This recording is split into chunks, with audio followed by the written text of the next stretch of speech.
Sarung Al-Samsi. Seorang anak terjatuh dari bus yang tengah melintas di Jalan Tol Joglo Kembangan, Jakarta Barat.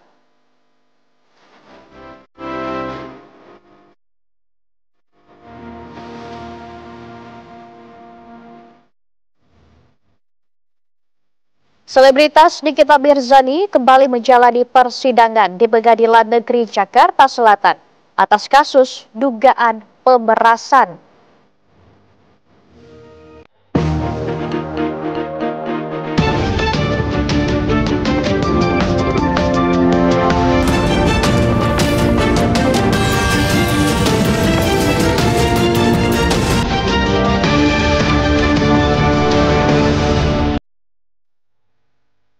Pemirsa, ratusan warga di Cidahu, Kabupaten Sukabumi, Jawa Barat merusak sebuah villa yang diduga digunakan sebagai tempat ibadah. Atas kasus perusakan itu, polisi telah menetapkan 7 tersangka. Sementara Gubernur Jawa Barat, Deddy Mulyadi, datang ke lokasi untuk meninjau rumah yang dirusak. Informasi selengkapnya kami hadirkan di kabar utama bersama saya, Laura Luis.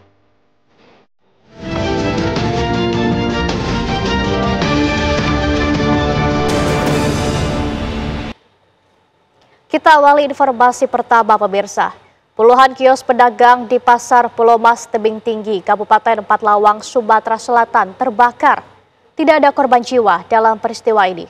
Namun kerugian ditaksir mencapai ratusan juta rupiah.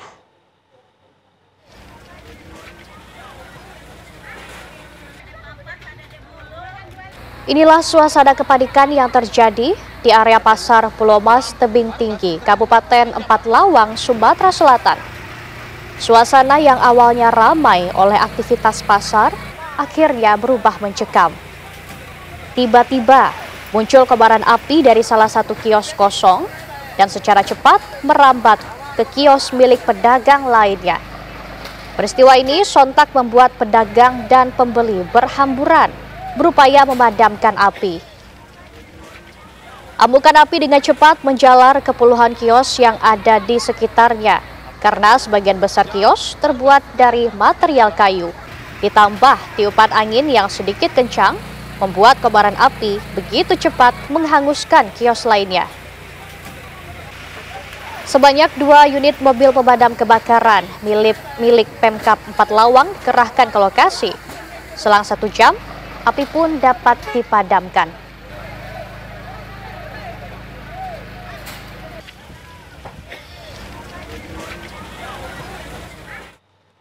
Seorang anak terjatuh dari bus yang tengah melintas di Jalan Tol Joglo Kembangan, Jakarta Barat. Peristiwa yang terjadi pada Senin sore kemarin ini viral di media sosial. Inilah video detik-detik saat seorang anak terjatuh dari dalam bus yang sedang melintas di jalur Tol Joglo Kembangan, Jakarta Barat. Dalam rekaman dari kamera salah satu pengendara, terlihat pintu bus bagian belakang sempat terbuka. Kemudian ada seorang anak yang terjatuh. Anak tersebut langsung tergeletak di jalan, kemudian langsung diselamatkan oleh pengendara lain. Pengemudi yang menyelamatkan anak tersebut kemudian mengejar bus dan akhirnya bertemu di bahu tol. Anak tersebut berhasil diselamatkan dan dikembalikan ke keluarga yang berada di dalam bus.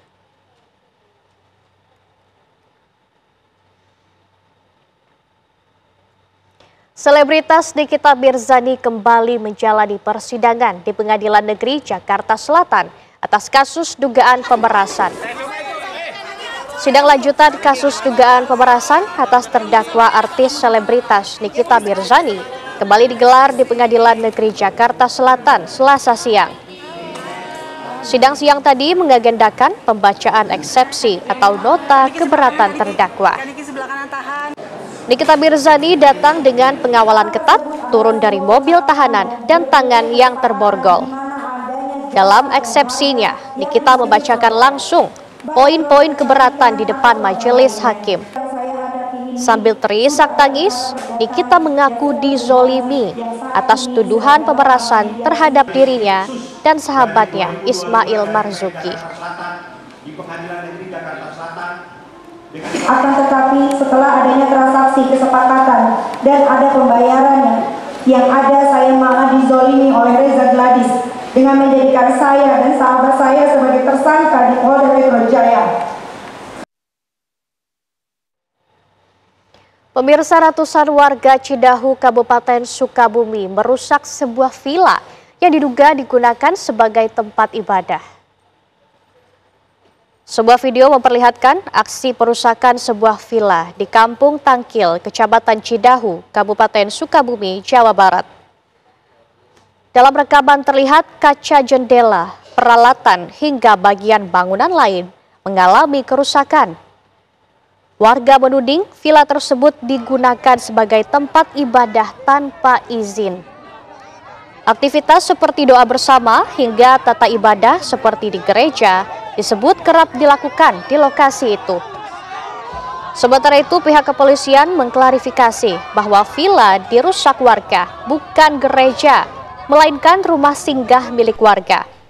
Kapolsek pun menjelaskan jika pada hari Jumat itu tidak ada kegiatan keagamaan, melainkan ada acara arisan sebanyak 160 orang lebih dan melakukan pembukaan seremoni kegiatan dengan acara berdoa sesuai kepercayaan agama Kristen, diantaranya bernyanyi.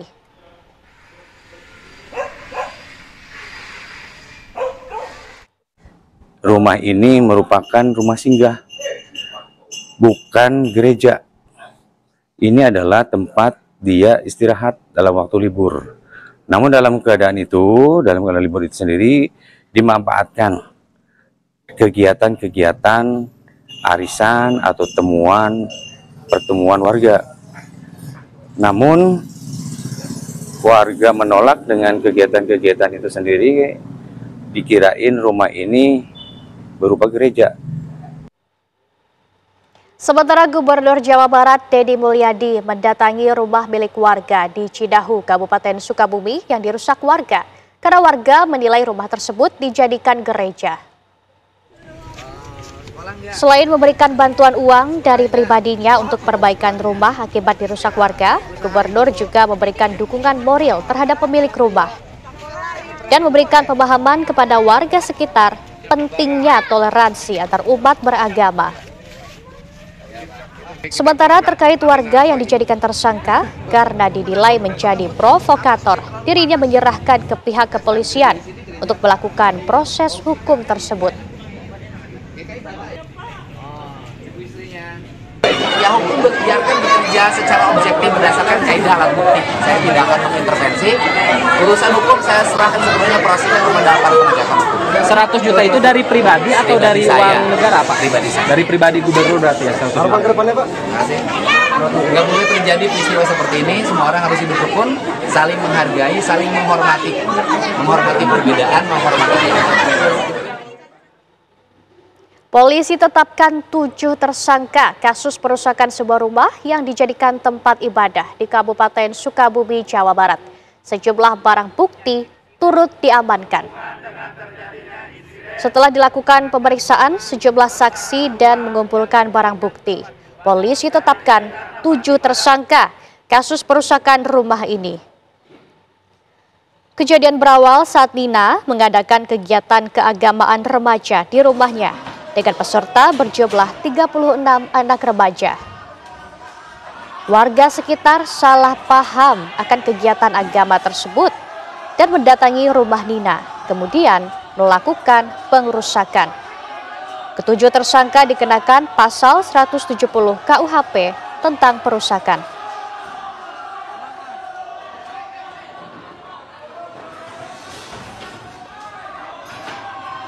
Beredarnya video yang viral pengerusakan di rumah singgah yang dijadikan tempat ibadah ini dirusak oleh warga sekitar situ.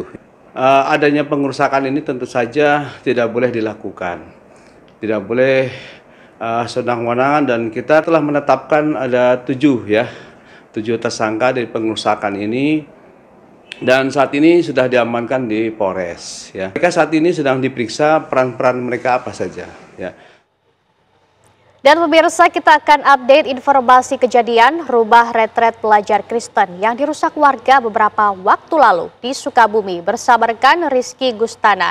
Dan kemudian perkembangan dari Polda Jabar yang telah menetapkan 7 tersangka kasus perusakan rumah retret pelajar Kristen ini bersama rekan Cepi Kurnia dari Bandung.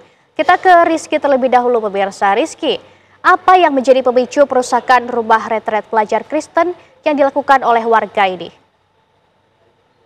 Ya, Laura dan pemirsa TV One dapat kami kabarkan bahwa rumah milik Maria Veronica Nina yang berada di Desa Tangkil, Kecamatan Cidahu, Kabupaten Sukabumi ini memang dari awal merupakan rumah singgah, namun beberapa mengganti rumah tersebut dalam kegiatannya seperti pemipilan jagung, ternak ayam, dan ternak kambing. Namun setelah COVID-19 pada tahun 2002, rumah tersebut lama tidak ditinggali oleh pemiliknya. Namun pada 2025 Februari maksud kami itu sempat dilakukan perkumpulan oleh warga luar, artinya warga Jakarta yang melakukan peribadatan dan bernyanyi sesuai dengan kepercayaan umat Kristen.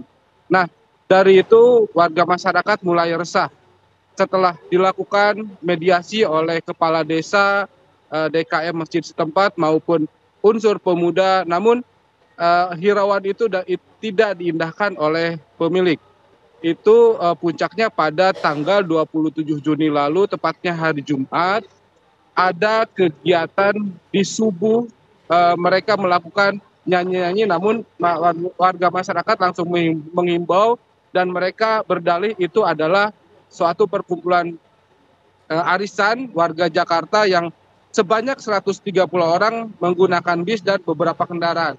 Namun kekesalan warga memuncak ketika warga sekitar selesai Jumat langsung mendatangi, ternyata di sana dilakukan ibadah Kristen.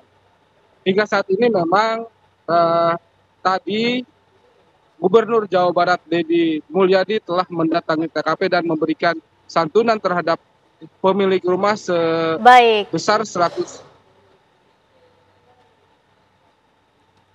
Ya, baik. Ya, dari Rizky kita juga akan dengarkan informasi dari Cepi Kurnia di Bandung. Cepi, siapa saja 7 tersangka yang telah ditetapkan oleh pihak kepolisian? Ya, baik Laura dan pemirsa TV One.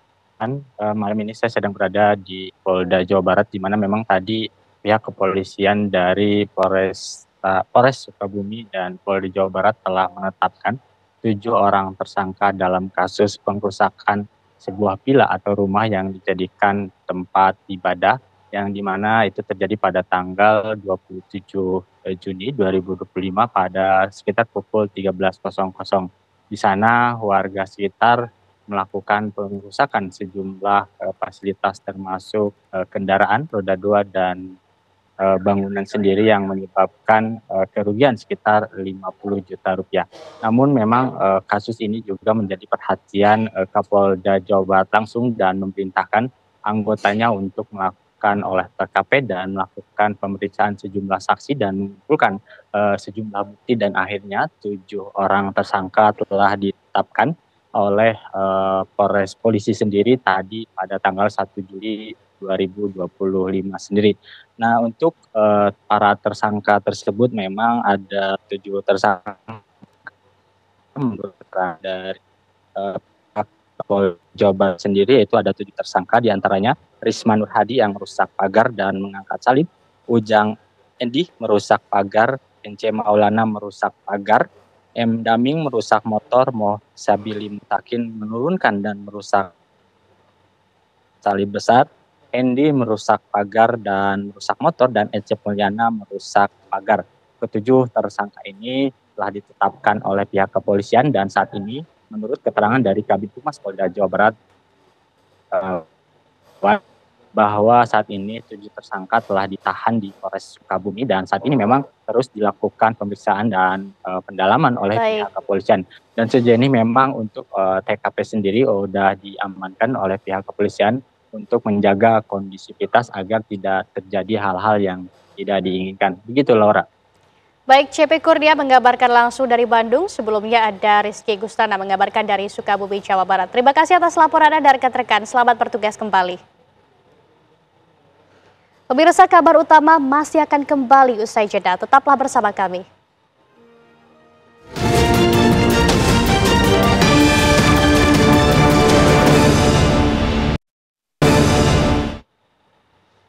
Pemirsa, sebuah video beredar di media sosial memperlihatkan anak-anak SD berkerudung namun berpakaian ketat menari-nari di panggung kenaikan kelas sambil disawer. Video tersebut direkam di sebuah SD di Lebak, Banten.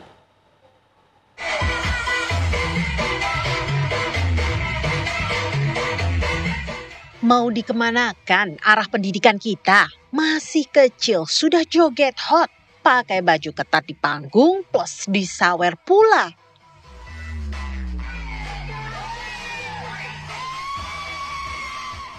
Joget ini dilakukan oleh siswi-siswi sebuah SD di Kecamatan Sajira, Lebak, Sabtu pekan lalu. Melihat latar belakang panggung, acara ini digelar sebagai pesta perpisahan dan kenaikan kelas. Saat murid SD ini geol-geol di panggung, emak-emak yang nonton berteriak senang. Serius nanya, "Mak, ini nggak apa-apa anak perempuanmu goyang-goyang di panggung begini? Ditonton banyak orang loh, Mak." Tapi emak-emak ini sepertinya punya pola pikir di luar perakiraan BMKG. Mereka cuek aja dan malah nyawer.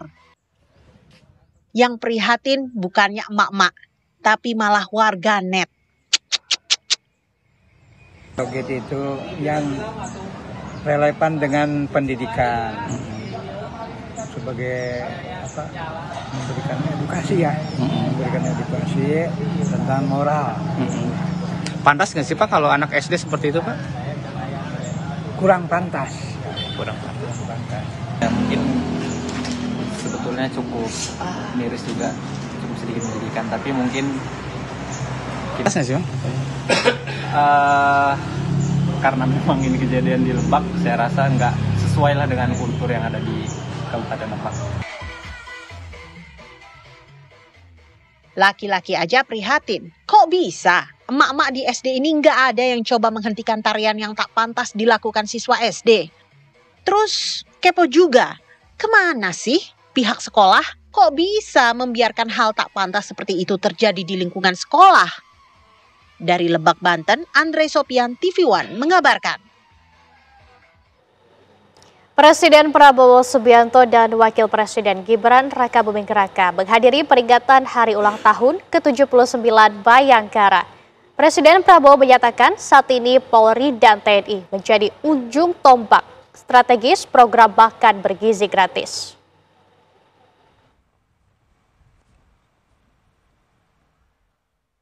Presiden Prabowo Subianto dan Wakil Presiden Gibran Rakabuming Raka menghadiri peringatan Hari Ulang Tahun ke-79 Bayangkara di lapangan Monas, Jakarta. Sejumlah tamu penting hadir, antara lain Ketua MPR Ahmad Muzani dan Ketua DPR Puan Maharani. Hadir pula Presiden ke-6 RI Susilo Bambang Yudhoyono dan Wapres ke-10 dan ke-12 Yusuf Kala. Dalam pidatonya, Presiden Prabowo mengapresiasi jajaran Polri yang terjun ke masyarakat untuk menyukseskan program strategis pemerintah, diantaranya makan bergizi gratis. Inisiatif pimpinan kalian untuk ikut serta secara langsung, secara masif dalam berbagai kegiatan strategis kita, pemberian makan bergizi kepada rakyat kita. Ini adalah hal yang strategis. Ini adalah untuk menyelamatkan anak-anak dan cucu-cucu kita. Ini adalah untuk menyelamatkan masa depan bangsa kita. Jadi makan bergizi ini adalah langkah strategis, dan langkah yang benar. Saya ucapkan terima kasih keterlibatan polisi dalam usaha ini. Polisi dan TNI sekarang ini berada di ujung tombak daripada program besar ini. Presiden juga menyampaikan penghargaan kepada polisi yang menunjukkan prestasi yang baik. Dari Jakarta, tim TV One mengabarkan. Mantan Menteri Perdagangan Tom Lembong kembali menjalani sidang lanjutan kasus dugaan korupsi importasi gula. Agenda sidang pemeriksaan terdakwa Tom Lembong yang merupakan Menteri Perdagangan periode 2015-2016. Sidang menggali fakta-fakta. Jaksa penuntut umum mengejar Tom Lembong diantaranya soal penunjukan importir. Tom Lembong membantah memberikan penugasan, namun menyetujui perpanjangan penugasan dari pejabat era Menteri Perdagangan sebelumnya. Tadi penuntut mengatakan saya memberikan penugasan. Saya kira kurang akurat. Saya menyetujui perpanjangan. Menyetujui perpanjangan, menyetujui perpanjangan penugasan, bukan memberikan penugasan kepada Inkopkar.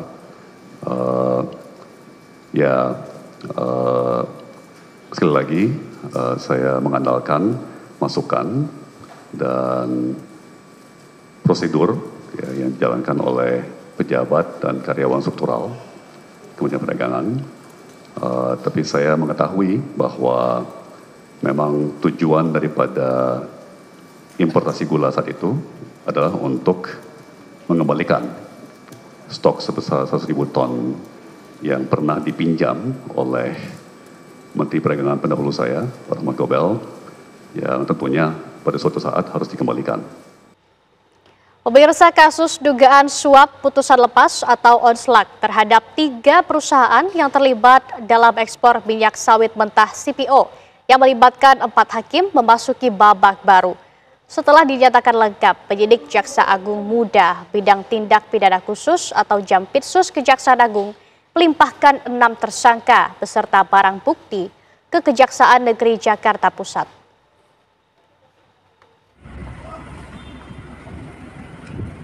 Mengenakan rompi tahanan, 6 tersangka kasus suap putusan lepas atau onslak, kasus ekspor minyak sawit mentah CPO tiba di kantor Kejaksaan Negeri Jakarta Pusat. Ke-6 tersangka dilimpahkan oleh penyidik Jaksa Agung Muda bidang tindak pidana khusus atau Jampitsus Kejaksaan Agung setelah berkas perkaranya dinyatakan lengkap. Bersama 6 tersangka, penyidik Jampitsus Kejaksaan Agung juga menyerahkan 974 barang bukti berupa dokumen dan aset. Para tersangka beserta barang bukti langsung dibawa ke ruang penyidik untuk menjalani pemeriksaan.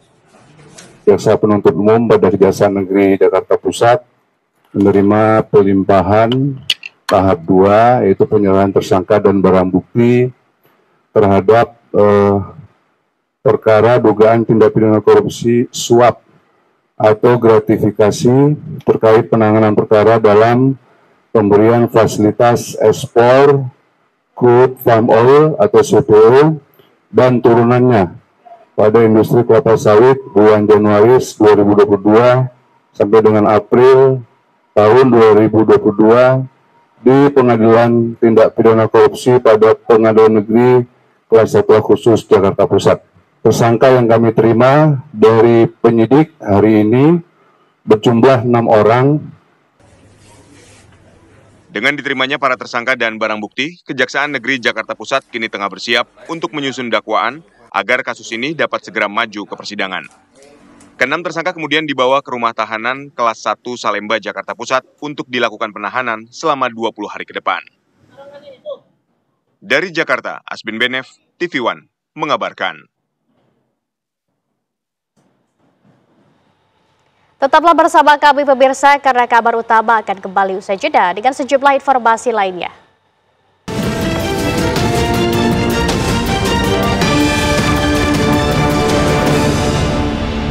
Kita ke kabar lain pemirsa, Presiden Prabowo Subianto berangkat ke luar negeri dalam agenda kunjungan kerja bertemu pemerintah Arab Saudi. Presiden berangkat Selasa sore tadi dari Lanut Halim Perdana Kusuma. Sejumlah tokoh penting turut mengantar keberangkatan Presiden, di antaranya Wakil Presiden Gibran Rakabuming Raka, Menteri Sekretaris Negara, Menteri Luar Negeri, Panglima TNI, dan Kapolri. Di Arab Saudi, Presiden dijadwalkan akan bertemu dengan Menteri Agama Nasaruddin Umar yang telah lebih dahulu tiba di Jeddah untuk bersama-sama meninjau lokasi Kampung Haji Indonesia di Makkah Al-Mukarromah. Kampung Haji tersebut direncanakan menjadi kawasan terpadu untuk akomodasi, kuliner, serta layanan khusus bagi jemaah haji dan umroh asal Indonesia.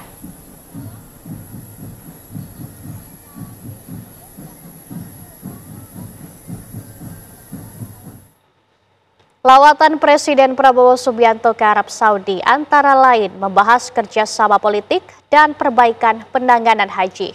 Berikut penjelasan Menteri Sekretaris Negara Prasetyo Hadi. Ada beberapa negara yang akan beliau kunjungi. Yang pertama ke Arab Saudi. Agendanya adalah kunjungan kenegaraan dan tentu ada beberapa agenda yang akan dibicarakan oleh kedua pemimpin negara. Pastilah akan berbicara masalah politik, kerjasama politik baik antara Indonesia dengan Arab Saudi maupun perkembangan politik di Timur Tengah gitu. Kedua juga memang Bapak Presiden sedang berencana untuk membicarakan mengenai perbaikan penanganan haji, termasuk rencana kita untuk memiliki sendiri kampung haji di Arab Saudi supaya ini waktunya bertepatan sekali dengan selesainya penyelenggaraan haji sehingga cukup waktu supaya kita penyelenggaraan tahun haji yang berikutnya akan jauh lebih baik lagi. Setelah dari Arab Saudi, Bapak Presiden akan melanjutkan kunjungan untuk menghadiri BRICS di Brasil. Pemirsa, usai jeda kabar utama akan segera kembali untuk Anda. Tetaplah bersama kami.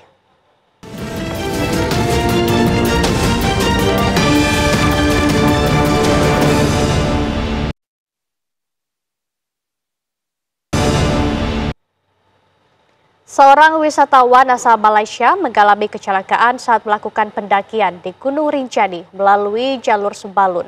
Korban terseret di lereng curam sekitar 200 meter menuju Danau Segara Anak. Evakuasi dilakukan tim gabungan hingga dibawa ke Puskesmas Sembalun untuk perawatan.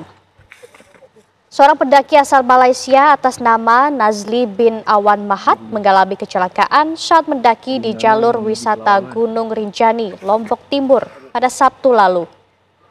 Kejadian berlangsung sekitar pukul 15.20 waktu Indonesia Tengah saat korban sedang melintasi jalur turun dari Pelawangan menuju Danau Segara Anak, tepatnya sekitar 200 meter dari Pelawangan.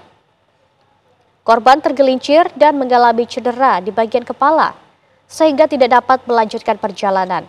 Nazli bin Awan Mahat terdaftar sebagai pendaki dan mulai melakukan pendakian pada 26 Juni 2025 melalui pintu masuk Sembalun.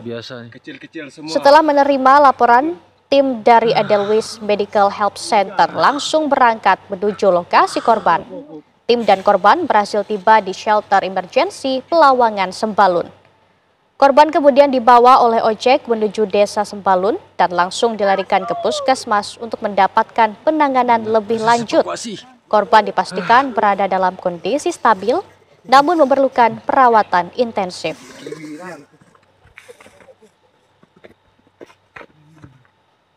Jembatan Sungai Cipaingen di Kecamatan Karangtanjung, Kabupaten Pandeglang, Banten, ambruk saat salah satu warga yang melintas dengan menggunakan kendaraan roda 2. Rekaman video amatir memperlihatkan saat 4 orang warga harus berupaya mengevakuasi sepeda motor yang tercebur ke Sungai Cipaingen karena jembatan penghubung antar kampung di Kelurahan Kadu Merak, Kecamatan Karangtanjung, Kabupaten Pandeglang, Banten, tiba-tiba ambruk saat dilalui pada Senin 30 Juni 2025 sore. Jembatan diduga ambruk akibat lapuk dimakan usia. Jembatan sepanjang 10 meter ini juga merupakan satu-satunya akses bagi warga untuk melakukan aktivitas sehari-hari dan untuk anak-anak menuju ke sekolah. Jembatan yang berdiri di atas Sungai Cipaingan ini sudah 1 tahun lamanya tak pernah diperbaiki, meski sudah sering diajukan kepada pemerintah daerah untuk dilakukan perbaikan. Warga berharap pemerintah segera membangun jembatan tersebut supaya bisa dilalui kembali oleh warga.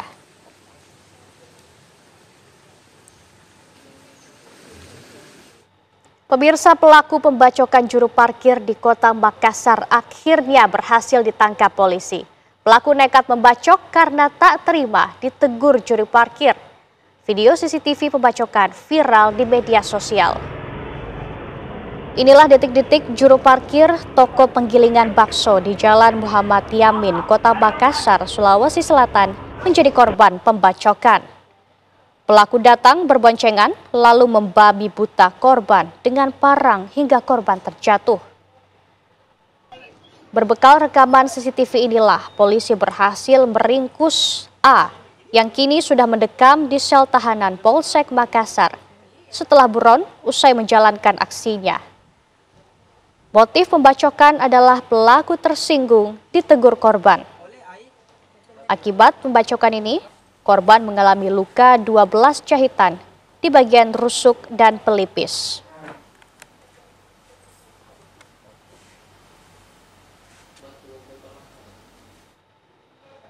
Tawuran 2 kelompok remaja kembali terjadi di Kota Bekasi, Jawa Barat, yang bahkan mereka menggunakan senjata tajam dan petasan dalam tawuran tersebut. Tawuran itu terjadi di flyover Kranji, Kalibaru, Medan Satria, Kota Bekasi, di mana mereka saling serang antar kelompok. Menurut warga, para remaja yang terlibat aksi tawuran membawa senjata tajam jenis celurit panjang untuk menyerang kelompok lainnya.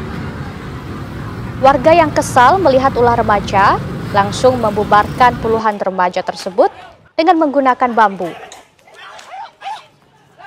Aksi tawuran yang melibatkan para remaja kerap kali terjadi di wilayah tersebut. Warga berharap pihak kepolisian melakukan patroli rutin untuk mengantisipasi aksi tawuran serupa.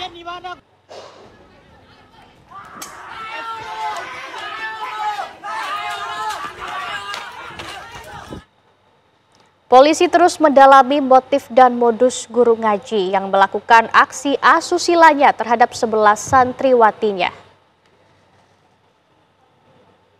Meski AF sudah diamankan polisi, namun bagi para korban dan juga orang tua korban, aksi sang guru ngaji tetap tak dapat dimaafkan dan di luar nalar. Sebagai salah satu orang tua korban, masih terekam jelas bagaimana sang anak 2 kali menjadi korban pelecehan seksual oleh tersangka di tahun 2024. Modusnya, tersangka telah berusia paruh baya ini menunjukkan alat kelamin kepada korban ketika mengisi materi tentang hadas besar dan kecil. Hal ini membuat korban ketakutan dan alami trauma hingga memilih keluar dari tempat pengajiannya.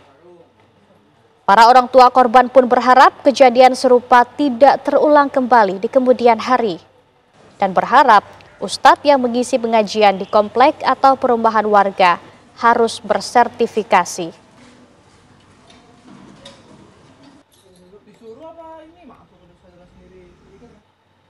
Pemirsa, usai jeda kami akan kembali dengan informasi penting dan menarik lainnya. Tetaplah bersama kami.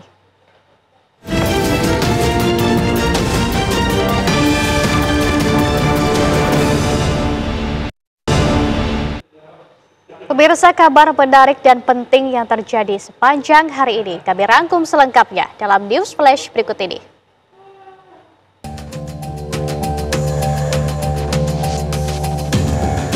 Setelah dilakukan pemeriksaan sejumlah saksi dan mengumpulkan barang bukti, polisi menetapkan 7 tersangka kasus perusakan rumah. Peristiwa ini berawal saat Nina mengadakan kegiatan keagamaan remaja di rumahnya dengan peserta berjumlah 36 anak remaja. Warga sekitar salah paham akan kegiatan keagamaan tersebut dan mendatangi rumah Nina, kemudian melakukan perusakan. Ketujuh tersangka dikenakan pasal 170 KUHP tentang pengerusakan.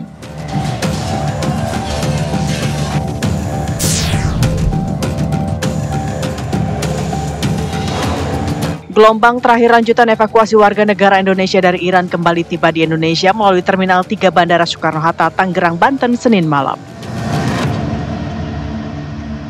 Pada pemulangan kali ini tercatat sebanyak 13 orang, terdiri dari 12 WNI dan 1 pendamping yang sempat tertahan selama 8 hari di Baku, Azerbaijan. Para WNI merupakan pelajar dan peserta migran Indonesia yang berasal dari Jawa Tengah, Jawa Barat, Lampung, dan Sumatera Selatan. Informasi tersebut sekaligus menutup kebersamaan kita di kabar utama malam ini, pemirsa. Setelah ini Anda akan menyaksikan program kabar hari ini bersama rekan Felicia Amelinda. Saya Laura Luis, mewakili kru yang bertugas, mengucapkan terima kasih. Selamat malam.